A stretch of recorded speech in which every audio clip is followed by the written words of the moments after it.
ऐसा ड्रामा काहे कइले हमरे साथे विक्रम काहे कइले डीजे अजीत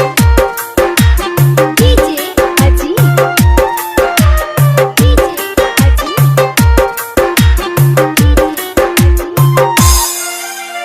प्यार के बदले फिर मिलल बा चाहत में दिल टूटल बा बचल उमिरिया बीती कैसे साथ सनम से छूटल बा प्यार के बदले फिर मिलल बा चाहत में दिल टूटल बा बचल उमिरिया बीती कैसे साथ सनम से छूटल केहू हमके बता देगे जी है बतिया दे केहू हमके बता देगे जी है बतिया दे कौना जगह लिखल है किस्मतिया रे कौना जगह लिखल है किस्मतिया रे अजीत शर्मा अजीत शर्मा अजीत शर्मा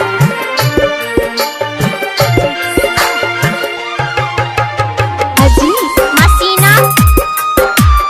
अजीत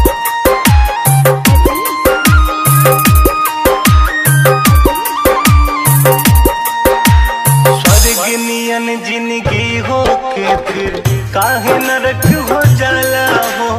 दूध ही आए के जान रहे फिर काहे फर्क हो जाला हो स्वर्ग नियन जिंदगी हो के फिर काहे नरक हो जाला हो दूध ही आए के जान रहे फिर काहे फर्क हो जाला केहू के हंस के केहू के रोक देवी पे रतिया दे केहू के हंस के केहू के रोक देवी पे रतिया दे कौना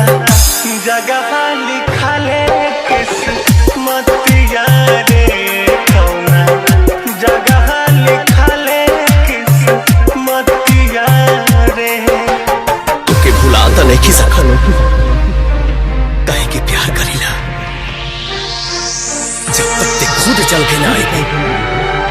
तब तक तोरा के हम पलट के भी देखनी तब मर्द के पैदाइश ना जो किस्मत में नहीं वो आकर चला जाएगा, जो किस्मत में है वो दौड़ कर आएगा। DJ Ajit DJ Ajit DJ Ajit मसीना रीत के रीत कठोर बा बहुते कातिल कर देश हो हार गइल बा मनवा चंदन कहत रे रितेश हो रीत के रीत कठोर बा बहुते कातिल कर देश हो हार गइल बा मनवा चंदन कहत रे रितेश उहे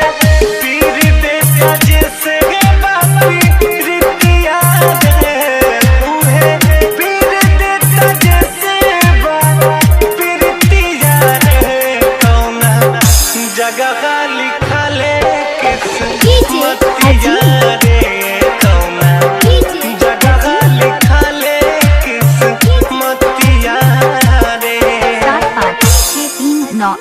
7563911200